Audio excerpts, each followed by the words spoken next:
Welcome to the Indian classical music Raag series. In today's episode, I will do a comparison of three similar sounding rags, Bhoop, Deshkar and Shuddh Kalyan. If you're not too familiar with these rags, I suggest you first watch the videos for these rags on indianclassicalmusic.com. Bhoop and Deshkar can be clubbed as two similar looking people from different families. But that connect ends just there.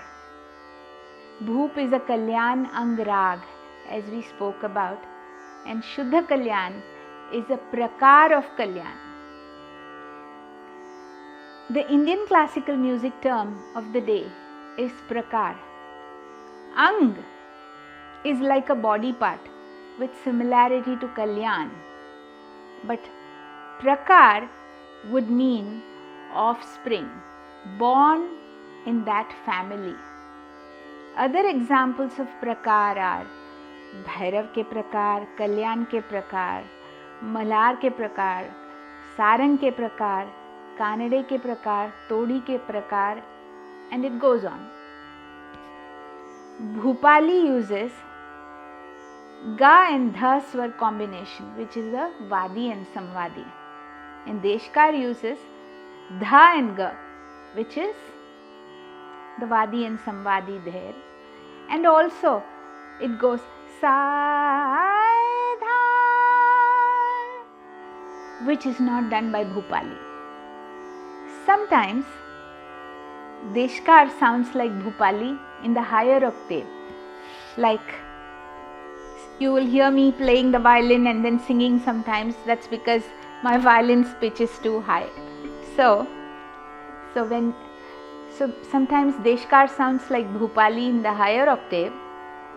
I want to show you.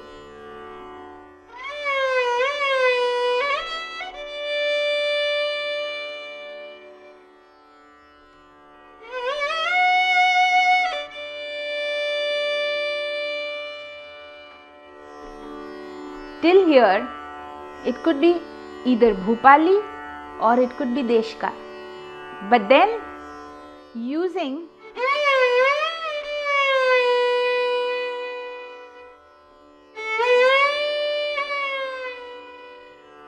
now nyaas on Dha, resting on Dha, will keep the flavor of Bhoop away from Deshkar.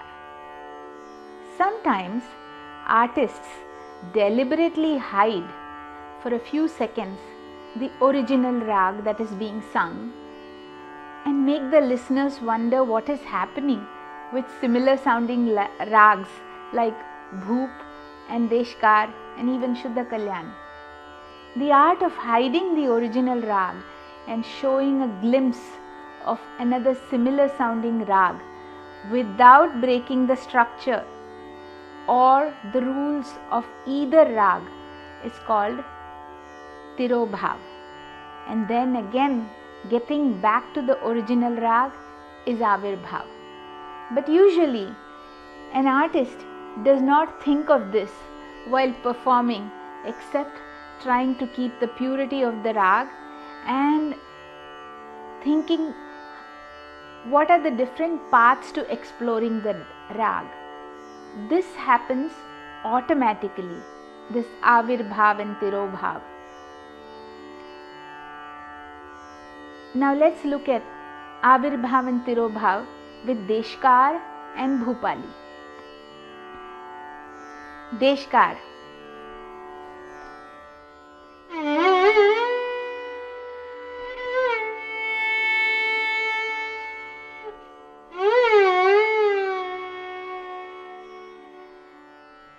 Now, Bhupali Tirobhav.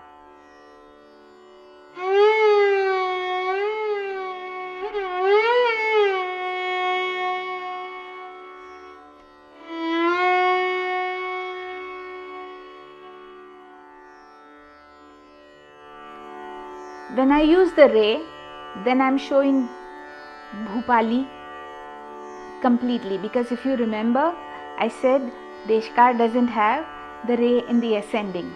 So I should just be playing.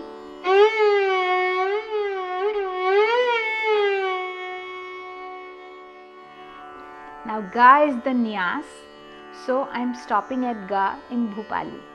Now ga is the samvadi of Deshkar. Now let's come back to Deshkar. So I showed a little bit of Bhopali, but this could be either Bhopali or it could be Deshkar. And whether it is Deshkar or Bhopali will be determined by the next phrase. Now the avirbhav of Deshkar again.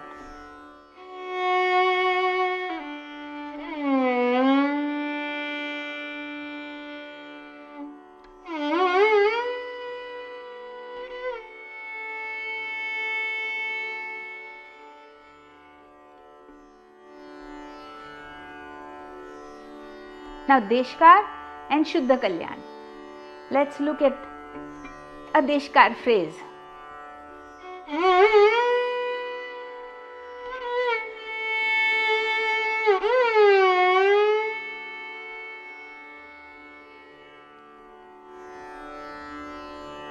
Now Shuddh Kalyan, Tirobhav.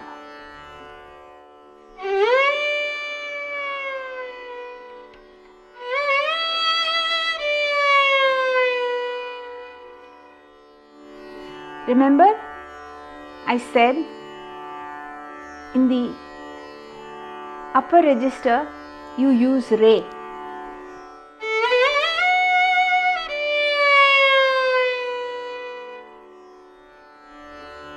Now let's do an avirbhav of Deshkar again.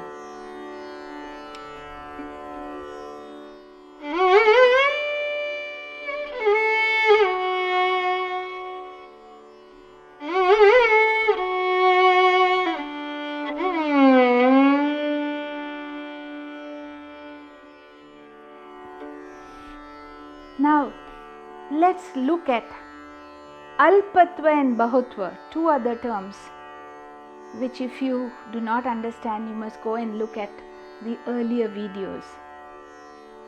Let's look at Alpatva and Bahutva happening in these rags. So in the ascending, in the aro, in Deshkar, we don't use re. That is Langhan Alpatva. So we are skipping a note which is there in the rag in the ascending. And now in the descending, we are using re, but we don't give it prominence. So we are creating Anabhyas Alpatva in the descending. If you don't know the meaning of some terms I've used here, please refer to the glossary on indianclassicalmusic.com. Thank you. Namaskar.